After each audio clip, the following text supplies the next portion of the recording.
Now, from the gyms all around Michiana, here's News Center 16's Roundball Roundup.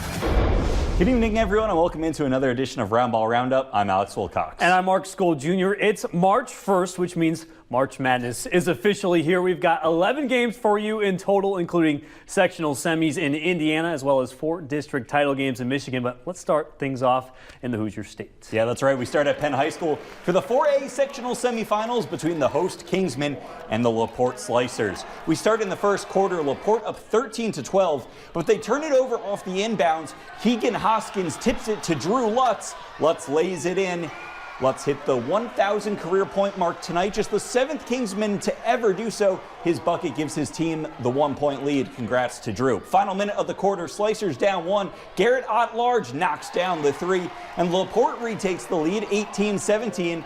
Ott-Large had 11 points in the first quarter alone. Just seconds remaining in the first now. Lutz pulls up, shot won't go.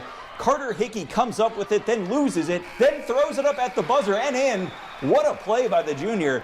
Penn leads 19-18 going to the second.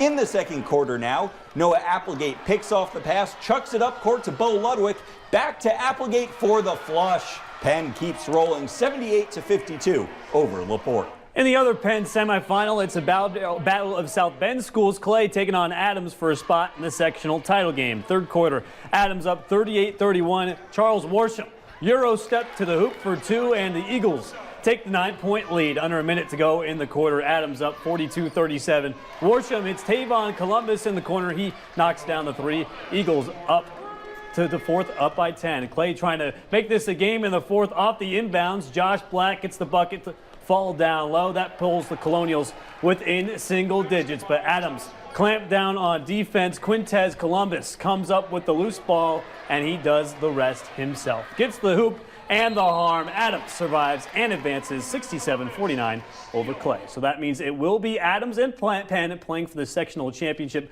tomorrow night at Penn High School. Tip is at 7:30 p.m. Sticking in 4A, let's head to Northside Gym for the Elkhart Central sectional matchup between Northridge and Plymouth. In the first quarter, Cole Filson puts the Raider defense in the spin cycle as he finishes in the paint. It's all tied up early in this one. Then later on, Nate Bowman fires the cross-court pass to Jackson Erickson. He nails the corner 3. The Ancilla signee coming up big for the Raiders. A few minutes later, Time Tremaine gets an open look in the corner from beyond the arc. He knocks that one down, and the Pilgrims take the 2-point lead. A little while later, it's Carter Stesfolis finds Sam Smith open on the right wing, splash, and it's Northridge who comes out with the victory. They squeak by Penn with the 1-point 58-57 win. To the other game in this sectional, it's Warsaw who takes on sectional host Elkhart Central in the fourth quarter. Cameron Daniels lets it go from beyond the arc and drills it. Blue Blazers lead 35-31. Later on, Elkhart Central with the ball. Ryan Charles, they should call this kid Silk because he is smooth as silk. He gets the bucket. Blazers have a 5-point lead on the other end. Jalen Reese lets it go from deep, and it falls right into Tyler Metzinger's lap. He cleans it up, and 1 tie ball game. Gets the fans on their feet. And then with the clock winding down, Tigers holding on for 1 shot, and Blake Marsh throws up a prayer, and it goes in. Warsaw goes on to win in dramatic fashion, 43-41. So that sets up a Northridge-Warsaw matchup in the Elkhart sectional finals. That winner will advance to regionals at Michigan City High School. All right, let's head down to 3A in the Jimtown sectional as Marion takes on John Glenn. We start in the first quarter. Carter Young kicks it out to Robbie Porter, and Porter connects from deep. Glenn takes the early lead on the heavily favored Marion Knights. Later on, though, Jaden Ivey doing what Jaden Ivey does, swipes the ball away from Corey Barker and then takes flight with the slam. Knights still trail by 2. Man, Ivey is fun to watch. A few minutes later, Evan Dreebelbees gets the rock down low, works his magic. He gets the bucket. Falcons, though, still holding on to the lead in this one. But Jaden Ivey had the killer instincts tonight. Hand down, man down.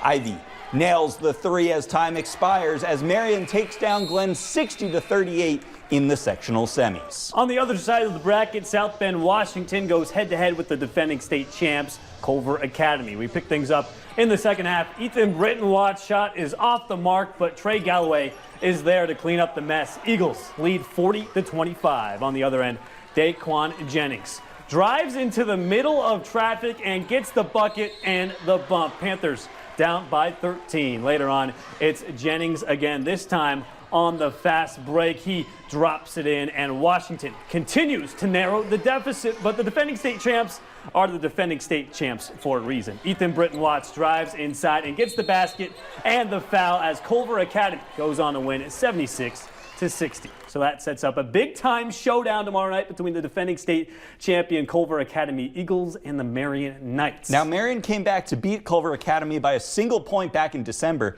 but it was the Eagles who took down the Knights in the final seconds of last year's sectional final.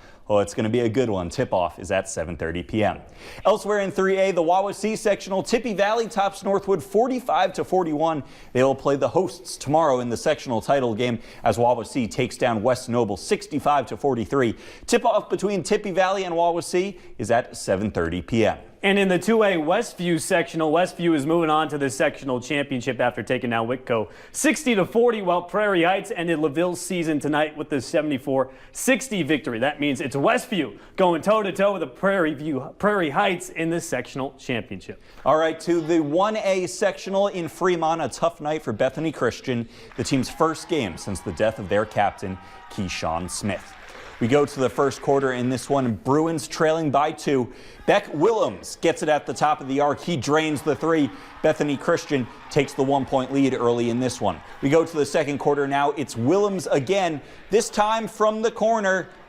Knocks that one down, sinks the triple, and the Bruins up by a pair. Later on in the second quarter now, Eagles now ahead by 2.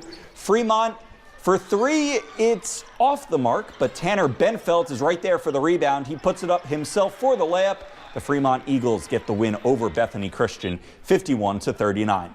So Fremont moves on to the sectional title game where they will meet Fort Wayne Blackhawk. Blackhawk topped Hamilton 114-41. Our little score box there, it can only hold 2 digits, so we had to leave it blank. That's right, 114 points for Fort Wayne Blackhawk. They will take on Fremont in the sectional title game. Sticking in 1A Argus, 50-piece to Oregon Davis tonight. Not as impressive as 114, while host Triton knocked off South Central 45-29. It'll be the Dragons and the Trojans in the sectional championship tomorrow night. All right, we're only halfway through this week's postseason edition of Roundball Roundup. Coming up next, we cross the state line over to Michigan for some high school hoop madness. Find out which schools were able to win district titles right after this.